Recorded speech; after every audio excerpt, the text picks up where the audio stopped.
신약성경 148쪽입니다. 요한복음 4장 19절에서 26절 말씀 제가 봉독하겠습니다. 여자가 이르되 주여 내가 보니 선지자로소이다. 우리 조상들은 이 산에서 예배하였는데 당신들의 말은 예배할 곳이 예루살렘이 있다 하더이다. 예수께서 이르시되 여자여 내 말을 믿으라. 이 산에서도 말고 예루살렘에서도 말고 너희가 아버지께 예배할 때가 이르리라. 너희는 알지 못하는 것을 예배하고 우리는 아는 것을 예배하노니 이는 구원이 유대인에게서 남이라. 아버지께 참되게 예배하는 자들은 영과 진리로 예배할 때가 오나니 곧 이때라. 아버지께서는 자기에게 이렇게 예배하는 자들을 찾으시느니라. 하나님은 영이시니 예배하는 자가 영과 진리로 예배할지니라. 여자가 이르되 메시아 곧 그리스도라 하는 이가 오실 줄을 내가 아노니 그가 오시면 모든 것을 우리에게 알려주시리이다. 예수께서 이르시되 내게 말하는 내가 그라 하시니라. 감사합니다. 오늘 오래간만에 오신 분도 계시고 또 새로운 또 얼굴도 보이시고 감사합니다. 옆 사람과 인사하겠습니다. 잘 오셨습니다. 하나님의 복이 넘치시길 바랍니다. 우리 등록하신 분들도 이렇게 오시고 너무 감사합니다. 여러분의 하나님의 은혜와 치료와 은총이 넘치시기를 바랍니다. 오늘 요한복음 제4장 말씀을 통해서 함께 은혜를 나누겠습니다.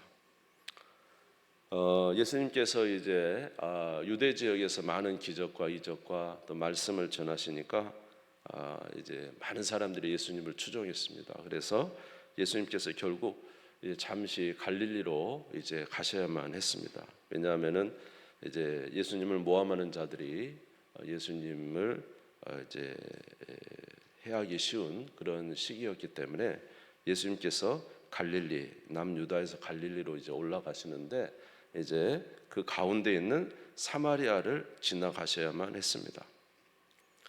이 사마리아를 지나가시다가 수가성이라는 곳에 이제 가게 됐습니다. 거기 수가성에는 야곱이 파놓은 우물이 있었어요.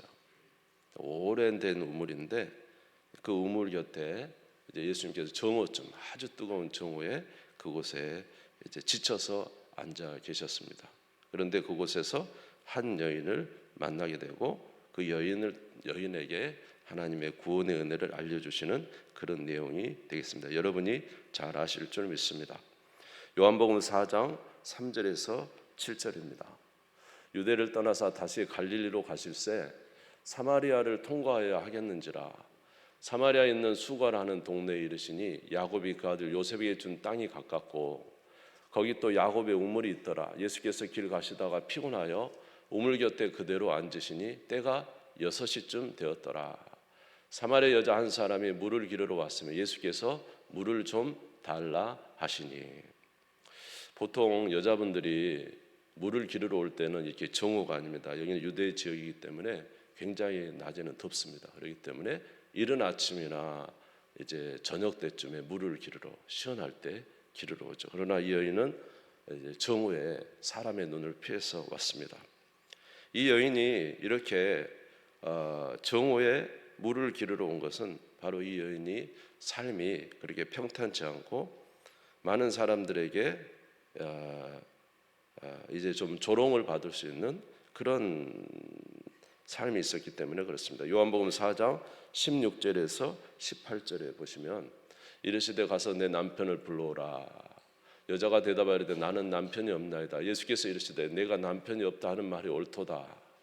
너에게 남편 5이 있었고 지금 있는 자도 내 남편이 아니니 내 말이 참되도다. 이 여인은 어떻게 된 내용인지는 정확히 알 수 없지만은 자기 남편이 5명 있었습니다. 그리고 그 5명을 이제 다 함께 살지 못하고 떠나보내고 현재는 한 남자가 같이 있는데 그 남자도 실제로 자기 남편이 아니에요. 그냥 같이 동거하는 중이죠. 이게 부끄러운 이런 여인이기 때문에 이 사마리아에서 물을 기르러 이렇게 정오에 오게 된 것입니다. 또한 이 사마리아인들은 유대인들이 생각할 때는 함께 상종하지 못할 사람으로 취급을 받았습니다. 왜냐하면 옛날에 이제 열왕기를 보면은 북이스라엘과 남유다로 나눠지게 됩니다. 근데 북이스라엘이 먼저 아수르에 망하게 되죠. 이 아수르가 어떤 정책을 피냐면은 이 민족을 섞어버리는 정책을 핍니다. 그래서 이제 평준화 시켜버리고 이제 아수르에 복종하는 이제 사람들을 만들려고 하는 거죠. 민족성을 없애는 거죠. 마치 옛날에 일제가 우리나라를 그렇게 했던 것처럼 말입니다. 그래서 이제 다른 이방 민족의 많은 사람들을 이 사마리아 지역에 살게 합니다. 그래서 사마리아의 유대인들과 사마리아 그 이방 민족이 와서 그 살면서 이제 혼혈이 돼 버려요. 그러다니까 이제 남쪽에 있는 유다에 있던 사람들이 그 뭡니까 이방 민족과 혼혈이 됐기 때문에 굉장히 무시하는 거죠. 그래서 사마리아 사람들과 상종하지 않습니다. 요한복음 4장 9절에 보면은 이렇게 나와 있습니다. 사마리아 여자가 이르되 당신은 유대인으로서 어찌하여 사마리아 여자인 나에게 물을 달라 하나이까 하니 이는 유대인이 사마리아인과 상종하지 아니함이로라. 그러니까 오늘 예수님께서 이 사마리아를 지나간다는 것 자체도 유대인으로서는 이제 꺼리는 일이지만 예수님이 그것을 지나가고 그곳에 한 우물가에서 한 여인을 만났는데 그 사마리아에서도 가장 이제 사람들에게 좋지 않은 인식. 어쩌면 이 여인은 자존감이 가장 땅에 떨어져 있는 누구도 만나기 싫고 어쩌면 가장 비천하고 가장 가련한 그런 여인입니다. 이 여인을 이제 예수님께서 정오에 만나시면서 물을 좀 달라 이렇게 이야기하면서 그에게 이제 말을 거십니다. 그랬더니 여인이 당신은 유대인인데 어찌하여 사마리아 여인은 나에게 물을 달라고 하십니까? 그럴 때 예수님께서 그에게 생명 얻는 길을 알려주십니다. 요한복음 4장 10절입니다. 같이 읽겠습니다. 시작. 예수께서 대답하시되 내가 만일 하나님의 선물과 또 내게 물 좀 달라 하는 이가 누구인 줄 알았더라면 내가 그에게 구하였을 것이요 그가 생수를 내게 주었으리라.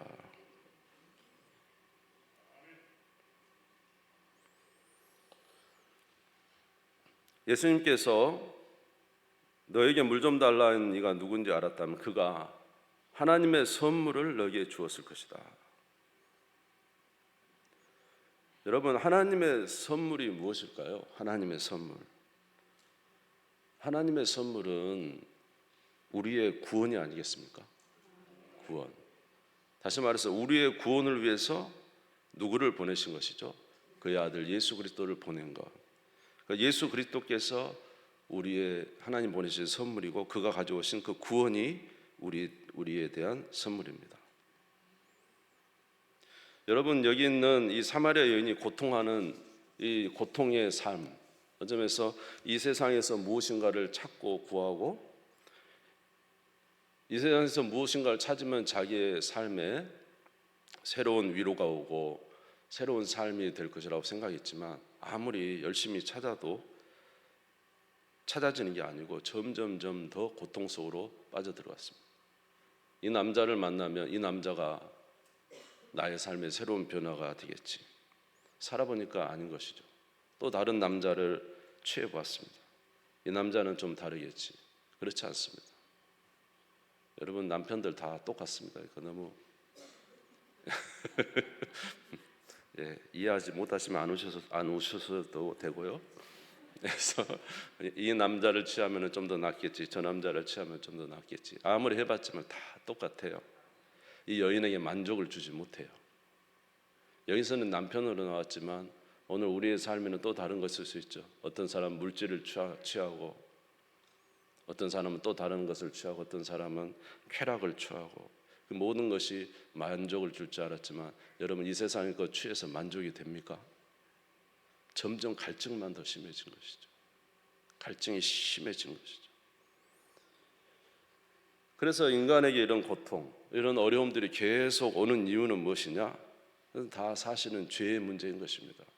우리 인간이 죄인으로 태어나서 죄 가운데 살면서 열심히 살아보지만 결국 계속 끝으로 가는 건 뭡니까? 삶의 고난이요, 질병이요, 죽음 아닙니까? 그래서 정말로 고통과 고난의 어떤 그런 순간이 있는 거죠. 그런데 하나님께서 우리에게 선물을 주셨죠. 무슨 선물입니까? 구원의 선물입니다. 할렐루야. 로마서 4장 25절은 우리의 이 죄를 위해서 하나님은 예수 그리스도를 내주고 우리를 의롭다 하시기 위해서 예수님이 살아나셨습니다. 예수는 우리가 범죄한 것 때문에 내줌이 되고 또한 우리를 의롭다 하시기 위하여 살아나셨느니라. 할렐루야. 그리고 우리는 그리스도 안에서 새롭게 태어난 자가 됩니다. 베드로전서 2장 24절에 보니까 친히 나무에 달려 그의 몸으로 우리의 죄를 담당하셨으니 이는 우리로 죄에 대하여 죽고 의에 대하여 살게 하려 하십니다. 여러분, 죄인이 아무리 발버둥을 치고 이 세상에서 정말로 만족을 누리고 그렇게 열심히 살라고 해도 결코 우리는 만족을 누릴 수 없습니다. 이 세상은 마치 바다와 같아서 아무리 헤엄을 쳐도 점점점 빠져들어가는 것이 이 세상 아닙니까? 구원은 바다에서 헤엄치는 우리와 같은 우리를 누군가가 건져내 주셔야 되죠. 이것이 구원 아닙니까?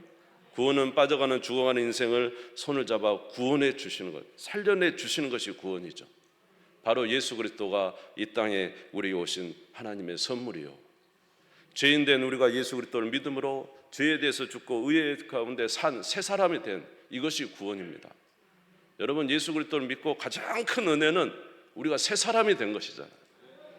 아멘. 죄에 속한 자가 아니라 죄에서 벗어나 의롭다 함을 얻은 칭함받은 하나님의 새 사람이 된 것, 이것이 우리에게 있어서 가장 복된 일입니다. 누가 죄와 세상과 고통 속에서 그 모든 것을 끊어버릴 수 있습니까? 오직 구원의 은혜를 받은 자만이 예수 그리스도의 십자가에서 옛사람이 죽고 예수 그리스도께서 부활하실 때 그와 함께 부활한 연합된 우리. 그래서 고린도후서 5장 17절은 바로 우리가 그리스도 안에서 새로운 피조물이라고 말씀하고 있어요. 고린도후서 5장 17절입니다. 같이 읽겠습니다. 시작. 그런즉 누구든지 그리스도 안에 있으면 새로운 피조물이라. 이전 것은 지나갔으니 보라 새 것이 되었도다. 할렐루야. 새 사람이 된 이거, 다시 말해서 하나님의 은혜를 이제는 받을 수 있고 이제는 하나님의 은혜 가운데 살 수 있는 존재로 만들어 주신 것, 이것이 우리에게 주신 하나님의 선물이요, 영생이 주어지고 하나님의 자녀의 권세를 받은 이것이 바로 하나님의 선물인 것입니다. 이 여인이 왜 나에게 물 좀 주라고 하십니까? 할 때 예수님께서 오늘 내게 말하는 내가 누구인 것과 내가 줄 하나님의 선물이 무엇인 것과 또 하나 너희에게 줄 것이 있느니 바로 생수라고 말씀하고 있습니다. 요한복음 4장 10절을 다시 한번 보겠습니다. 예수께서 대답하시되 내가 만일 하나님의 선물과 또 내게 물 좀 달라는 이가 누군지 알았더라면 내가 그에게 구하였을 것이요 그가 생수를 내게 주었으리라. 무엇을 준다고요? 생수. 야곱이 판 우물물은 아주 오래된 물이에요. 아주 역사적 오래. 그런데 예수님이 뭐라면 생수를 주겠다는 것입니다. 생수는 살아있는 물이고 생수는 우리의 영혼의 가람을 해결해 줄 수 있는 물입니다. 이 생수가 도대체 뭡니까? 요한복음 7장 37절에서 39절에 보니까 그 생수는 바로 성령이시다는 것이죠. 같이 읽겠습니다. 시작. 명절 끝날고 큰 날에 예수께서 서서 외쳐 이르시되 누구든지 목마르거든 내게로 와서 마시라. 나를 믿는 자는 성경에 이른 것 같이 그 배에서 생수의 강이 흘러 나오리라 하시니 이는 그를 믿는 자들이 받을 성령을 가르쳐 말씀하신 것이라. 할렐루야. 너는 여기 와서 목말라 너희 조상이 파놓은 물을 먹고 아직도 목마르지만 내가 주는 물은 너의 구원이요 너에게 성령을 주어서 영원토록 너와 함께 하게 하시는 그 은혜라는 것을 말씀해 주고 있습니다. 여러분, 예수 그리스도를 믿으면 새 사람이 되고 우리 안에 성령이 오시면 성령께서는 저와 여러분의 삶을 풍성하게 채워주십니다. 제가 예수 믿고 가장 복을 받은 것은 내 안에 성령이 계신다는 것이죠. 여러분 안에도 성령이 계십니까? 가장 큰 복은요, 성령이 우리와 함께 계신다는 것. 아무리 어려운 순간에도 성령은 함께 계십니다. 그래서 말씀하십니다. 두려워하지 말고 염려하지 말고 믿기만 해라. 그러면 내가 너의 삶을 인도할 것이다. 지혜가 부족하거든 후히 주시고 꾸짖지 아니하시는 하나님께 구하라. 그러면 지혜를 주시리라. 어디로 갈지 모를 때, 좌로 갈지 우로 갈지 우리의 삶의 앞이 막혔을 때 염려하고 두려워하지 말라. 내가 길을 내리라. 사망의 길을 내고 사막의 강을 내고 너의 길을 인도해 주리라. 한 번도 주님께서 약속하신 대로 가서 길이 안 열린 적이 없어요. 이스라엘 백성들이 광야길을 가다가 다시 하나님이 홍해 앞으로 이스라엘 백성들을 그 홍해 앞에 서게 하십니다. 이스라엘 백성들은, 현실을 본 이스라엘 백성들은 불만을 가지고 모세를 아주 야단을 치고, 뒤에는 애국 군대가 쫓아오자 앞에는 홍해가 있죠. 어떻게 삽니까? 우리를 죽이려고 애굽에서 불러내었느냐? 이렇게 할 때 너희는 두려워하지 마라. 우리 하나님의 길은 홍해를 갈라서 가는 길이에요. 우리 주님이 인도하시는 길은 우리의 생각하는 길과 틀려요. 여러분, 성령은 항상 우리와 함께 하시고 우리의 삶의 길을 열어주십니다. 그래서 우리는 마르지 않는 샘이라는 거죠. 항상 영원토록 솟아나는 샘물이 되리라. 아멘. 요한복음 4장 13절에서 14절을 보겠습니다. 요한복음 4장 13절에서 14절입니다. 같이 읽겠습니다. 시작. 예수께서 대답하여 이르시되 이 물을 마시는 자마다 다시 목마르려니와 내가 주는 물을 마시는 자는 영원히 목마르지 아니하느니 내가 주는 물은 그 속에서 영생하도록 솟아나는 샘물이 되리라. 할렐루야. 예수 믿고 수지받은 것은 우리가 거듭난 것입니다. 예수 믿고 수지받은 것은, 우리가 수지받은 것은 우리 안에 성령이 계신 것입니다. 이 성령은 영원토록 우리와 함께 계셔요. 우리를 결코 떠나지 아니하세요. 우리를 인도해 주세요. 자녀는 떠나고 부모는 떠나고 친구는 떠나고 다 떠나도 마지막 성령은 주 예수님 우리를 떠나지 않고 우리와 함께 하십니다. 어디 갈 때까지? 천국 갈 때까지. 마지막 죽는 순간에도 우리와 함께 하실 분은 누굽니까? 주님이십니다. 영원토록 떠나지 않습니다. 솟아나는 샘물이 되십니다. 우리의 기쁨과 즐거움이 되어 주시는 것입니다. 그래서 요한복음 14장 17절에 보니까 이렇게 말씀하셨어요. 그는 진리의 영이라 세상은 능히 그를 받지 못하나니 이는 그를 보지도 못하고 알지도 못함이라. 그러나 너희는 그를 아나니 그는 너희와 함께 거하시며 너희 속에 계시겠습니다. 여러분, 인생에서 혹시 고난 분이 계십니까? 여러분의 길을 어디로 가야 될지 알지 못하십니까? 아무리 인생을 살아도 길이 안 보이십니까? 여러분, 예수 믿으시기 바랍니다. 우리가 살 수 있는 길은 거듭나는 것입니다. 거듭나라 새 사람 되는 것입니다. 그리고 성령과 함께 살아가는 삶이 우리에게 영원토록 솟아나는 샘물이 되는 삶이 되는 것입니다. 여러분, 예수 그리스도 믿으시기를 주의 이름으로 축원합니다. 그래서 이 여인이 예수님이 이렇게 자신의 말을 하는 걸 보고는 예수님이 선지자라고 생각했어요. 이 여인이 인생 속에서 살다 보니까 너무 공고하니까 이제 하나님을 찾고 싶은 거예요. 그래서 예수님께 물어봅니다. 예수님, 도대체 예배는 어디서 드려야 됩니까? 예배는 우리 지금 이 사마리아에서는 이 사마리아에서 예배를 드려야 된다고 하고, 유대 사람들은 저 예루살렘에서 예배를 드려야 된다고 하는데 도대체 우리가 어디에서 예배를 드려야 됩니까? 그렇게 예수님 앞에 물어봅니다. 그랬더니 예수님께서 이 여인에게 하는 말씀이 예배는 장소가 중요한 게 아니다. 예배는 어떻게 드리냐가 중요하다. 하나님께 예배드리는 자는 영과 진리로 예배드려야 된다. 이렇게 말씀하십니다. 요한복음 4장 21절에서 24절입니다. 요한복음 4장 21절에 24절 같이 읽겠습니다. 시작. 예수께서 이르시되 여자여 내 말을 믿으라. 이 산에서도 말고 예루살렘에서도 말고 너희가 아버지께 예배할 때가 이르리라. 너희는 알지 못하는 것을 예배하고 우리는 아는 것을 예배하노니 이는 구원이 유대인에게서 남이라. 아버지께 참되게 예배하는 자들은 영과 진리로 예배할 때가 오나니 곧 이때라. 아버지께서는 자기에게 이렇게 예배하는 자들을 찾으시느니라. 하나님은 영이시니 예배하는 자가 영과 진리로 예배할지니라. 할렐루야. 이럴 때가 곧 올 것이다. 여러분, 예수 그리스도께서 십자가에 죽으시고 부활하심으로 성령이 우리에게 임한 줄 믿습니다. 그러므로 이제 우리는 이렇게 예배드려야 됩니다. 어떻게? 하나님은 영이시니 예배하는 자가 영과 진리로 예배드려야 된다. 할렐루야. 영으로 예배드린다는 건 뭐냐면 항상 성령과 함께 동행하는 삶을 살아야 된다. 성령의 인도를 따라 살아가는 삶을 살아야 된다. 또 하나의 삶은 무엇입니까? 영과 진리, 진리의 말씀을 따라 살아가는 삶을 살아야 된다. 이것이 우리가 하나님 앞에 드릴 예배입니다. 그러므로 형제들아, 내가 하나님의 모든 자비하심으로 너희를 구하노니 너희 몸을 하나님이 기뻐하시는 거룩한 산 제물로 드리라. 이것이 너희가 드릴 영적 예배니라. 저와 여러분 이런 영적 예배의 삶을 살아야 돼요. 항상 누구를 따라? 성령을 따라. 무엇을 따라? 진리의 말씀을 따라. 참된 예배는 성령 안에서 진리의 말씀을 따라 살아가는 삶이 예배예요. 따라서 볼까요? 참된 예배는 성령 안에서 진리의 말씀을 따라 살아가는 삶이 예배다.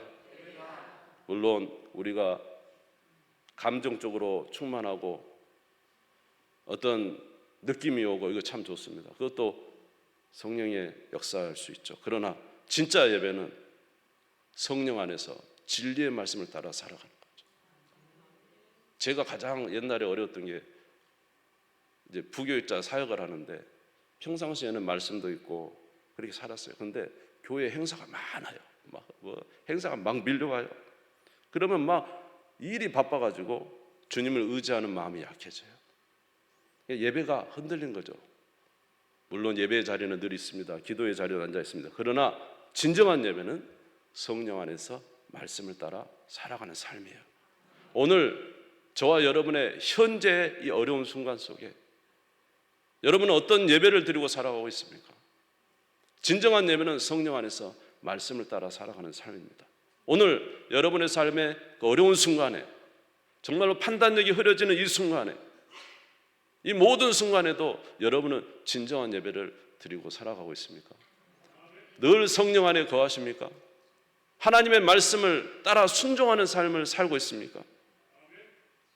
그것이 바로 주님 앞에 진정으로 예배드리는 삶이라는 것이죠.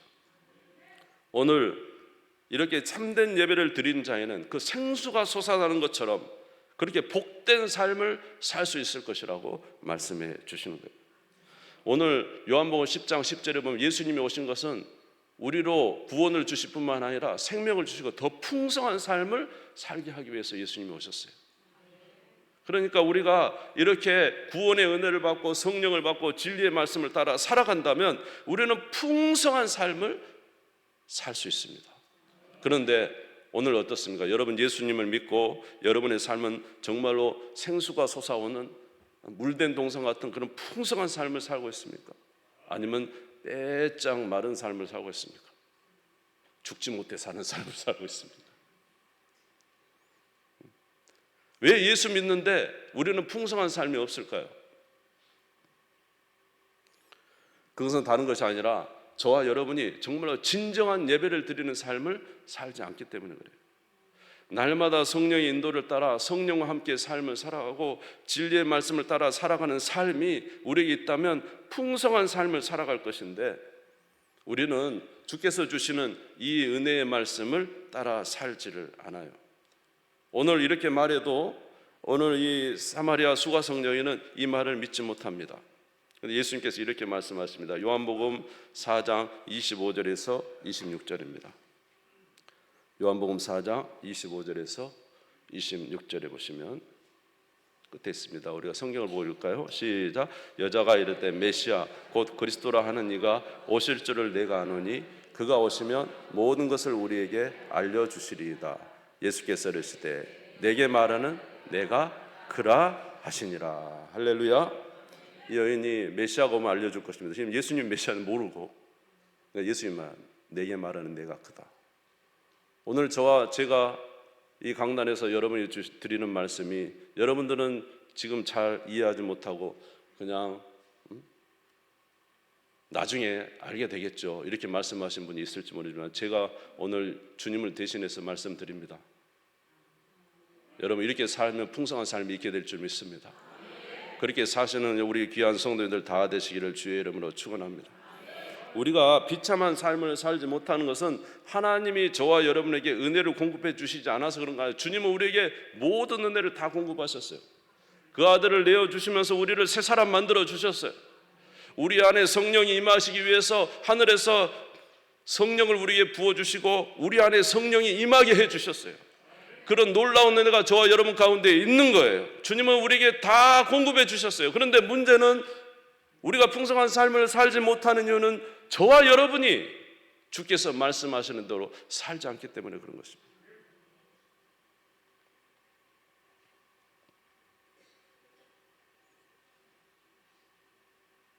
욥기 23장 12절에 보니까 욥은 그의 말씀을 사랑하기를 음식을 사랑하는 것보다 더 사랑했다 했어요. 욥기 23장 12절을 한번 같이 읽겠습니다. 시작. 내가 그의 입술의 명령을 어기지 아니하고 정한 음식보다 그 입의 말씀을 귀히 여겼도다. 욥은 자기가 먹는 세끼 음식보다 뭘 더 귀히 여겼어요? 말씀을 귀히. 사람이 떡으로만 살 것이 아니고 하나님의 입으로부터 나오는 말씀으로 살 것이다. 내가 이르는 말이 영이요 생명이다. 하나님의 말씀을 정말로 열심히, 그건 우리에게 주신 거예요. 나는 그렇게 살 수 없어요. 나는 그렇게 성령의 인도 따라 살 수 없어요. 나는 그렇게 말씀을 따라 살 수 없어요 하는 것은 여러분 잘못된 생각이에요. 이미 우리는 그렇게 살도록 주님께서 만들어 주신 거예요. 제가 평상시에 가만히 있으면은요, 이게 우리는 태어날 때부터 죄인으로 태어날 때 죄의 역사가 많잖아요. 몸의 사욕이 많고 이생의 명예와 이생의 것에 대한 많은 추구한 것이 있잖아요. 그것은 우리가 굳이 생각하지 않아도 그냥 자연스럽게 밀려옵니다. 육신의 정욕, 안목의 정욕, 이생의 자랑, 건 자연스럽게 밀려와요. 왜냐? 우리는 태어날 때 죄인으로 태어났기 때문에 이거는 자연스럽게 밀려오는 거예요. 그런데 성령님을 생각하려고 그러면 신경을 써요. 성령님을 생각해야 된다는 거예요. 이게. 왜 이렇게 죄는 아주 자연스럽게 우리에게 다가오는데 성령님은 잘 생각나지 않을까, 이런 생각을 했어요. 성령님은 내게 멀구나, 그런 생각을 했어요. 그런데 그렇지 않습니다. 여러분 우리가 복음을 진짜 믿어야 됩니다. 복음은 뭡니까?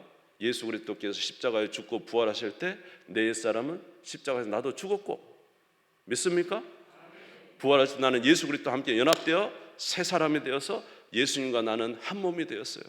예수님은 머리고 우리는 그의 지체잖아요. 예수님은 신랑이고 우리는 신부잖아요. 그는 목자고 우리는 양이잖아요. 그러니까 여러분 복음 안에 살 때 우리는 항상 이제 우리 육신의 소욕은 우리에게 다가오지만 그것이 진짜 우리가 아니고 예수 그리스도와 십자가에서 연합되고 그리스도 안에 다시 산 것이 진짜 우리라는 것입니다.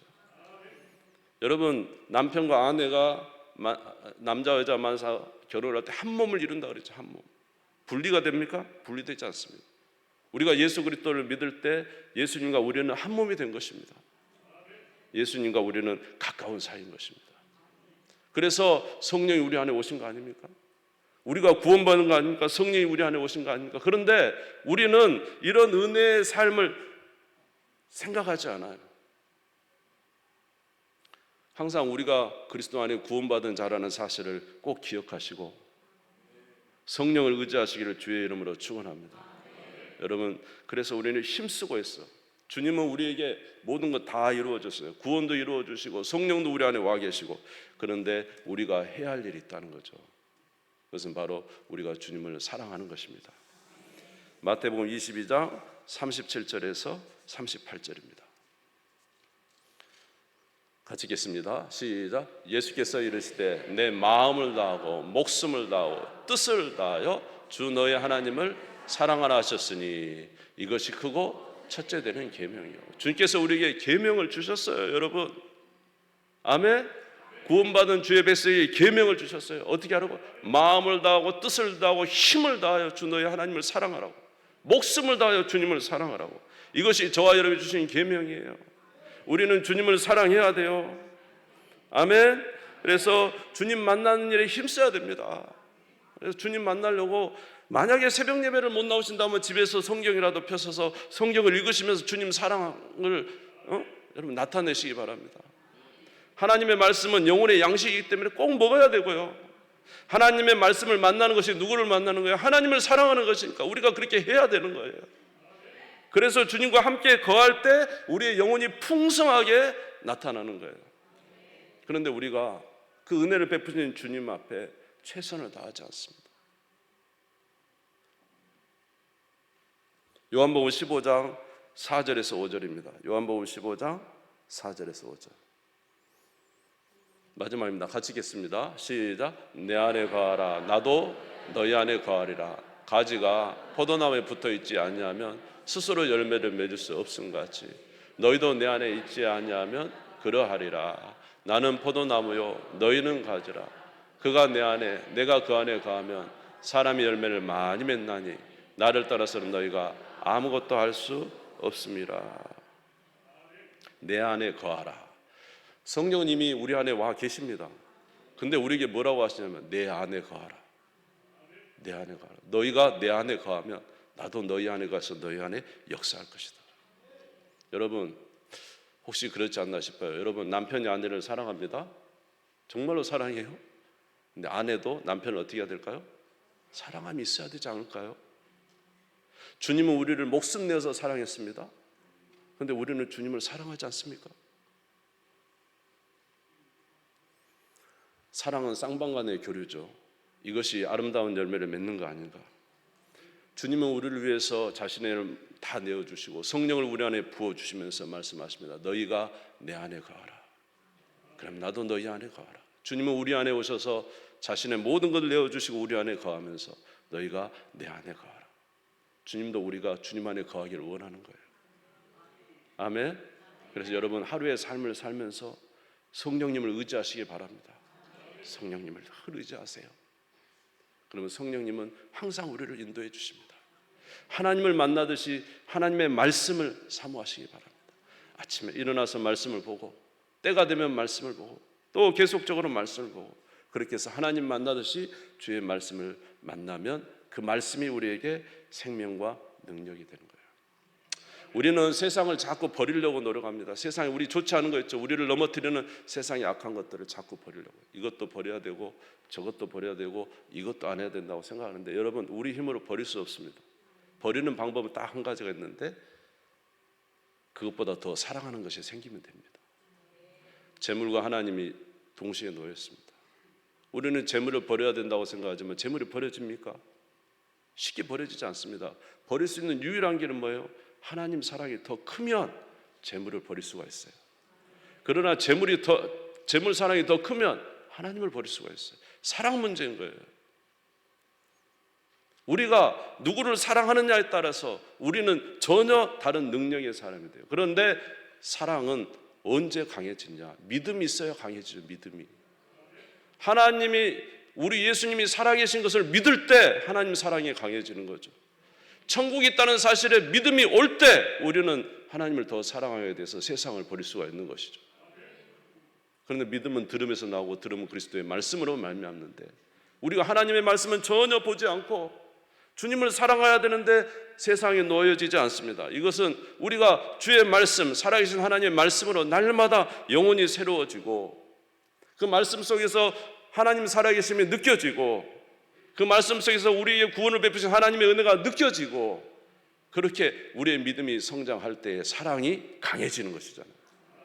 그런데 우리는 주께서 말씀하시는 말씀도 가까이 하지 않고 성령도 여러분 안에 와 계신 성령도 의지하지 않고 그러면서 우리의 신앙이 좋아질 것이라고 생각합니다. 왜 우리가 이렇게 빼빼 말랐습니까? 신앙이. 그것은 저와 여러분 안에 주께서 명령하신 예배의 삶이 없기 때문인 거예요. 따라서 예배는 영과 진리로 할렐루야 하나님의 영과 진리의 삶을 살아갈 때 우리의 영혼이 풍성하여 하나님 앞에 영광을 돌리는 귀한 삶을 살게 될 줄 믿습니다. 사랑하는 성도 여러분, 오늘 저와 여러분 이렇게 주님 앞에 진정한 예배를 드림으로 오늘 우리에게 주시는 이 수가성에게 주시는 이 말씀이 저와 여러분의 삶에 풍성하시기를 주의 이름으로 축원합니다. 우리 주님 세움 부리고 다 같이 기도하겠습니다. 하나님께서 우리에게 구원의 은혜와 성령의 은혜를 주셨습니다. 그러나 이런 은혜를 받은 자는 하나님 앞에 예배드리는 삶을 살라고 말씀하십니다. 진정한 예배는 영과 진리로 드려지는 예배입니다. 하나님 우리를 도와주셔서 날마다 영과 진리로 예배드리게 해 주옵시고, 그래서 우리의 영혼이 강하게 도와주시옵시고, 세상 것을 이기고 믿음으로 승리하는 저희들이 될 수 있도록 역사하여 주시옵소서. 풍파많은 세상에서 그러나 흔들리지 않는 우리 주님을 만날 때 우리는 참된 평강을 얻게 될 것입니다. 날마다 그 안에 살아서 강한 우리가 되게 해 주시옵시고, 살아계신 하나님을 나타내는 우리 교회, 우리 성도들 다 될 수 있도록 역사하여 주시옵소서. 우리 주님 한번 부르고 잠시 기도하겠습니다. 주여! 우리 하나님 아버지, 주님의 은혜와 사랑을 감사합니다. 오늘도 아버지 수가성 여인에게 아버지 그의 삶이 마른 이유에 대해서 말씀해 주셨습니다. 오직 너에게 찾아온 예수 그리스도를 아버지 믿고 그 안에 성령을 받은 자가 참된 복된 삶을 살 수 있으며, 그렇게 아버지 하나님 구원의 은혜를 받은 자가 아버지 하나님 진정으로 아버지 하나님 주의 말씀과 성령 인도 따라 사는 예배의 삶이 그에게 있을 때에 아버지 정말로 풍성한 삶을 살 것이라고 말씀해 주셨습니다. 오늘 우리의 삶이 주님 앞에서 윤택하지 못한 것은 하나님이 우리에게 은혜를 베풀어 주신 것이 아니라 우리가 하나님의 합당한 예배의 삶에 부족하기 때문에 그런 것이 아닙니까? 하나님 아버지 주 앞에 진정으로 아버지 영과 진리로 드리는 귀한 삶을 살게 해 주셔서 우리의 삶이 풍성하게 하시고 아름다운 열매 맺게 하여 주시옵시고, 하나님의 영광을 드러내는 저희들이 될 수 있도록 주님 인도하여 주시옵소서. 은혜 베풀어 주실 줄 믿습니다. 주님 감사합니다. 오늘 주시는 말씀을 따라 믿음으로 살게 도와 주시옵시고, 진정한 예배 영과 진리로 아버지 앞에 살아 드리는 귀한 삶이 있게 해 주셔서 살아계신 하나님을 체험하게 하여 주시옵시고, 메마른 우리의 영혼에 물된 동상 같은 샘솟는 하나님의 은혜가 날마다 넘치게 해 주시옵소서. 우리 교회 이런 성도들이 많아지게 해 주옵소서. 우리 교회 하나님의 은혜가 아버지님이 정말로 차고 넘치게 도와주셔서 복된 우리 교회 되게 해 주실 줄 믿습니다. 예수님의 이름으로 기도드리옵나이다. 아멘. 171장으로 박수 치면서 드리겠습니다.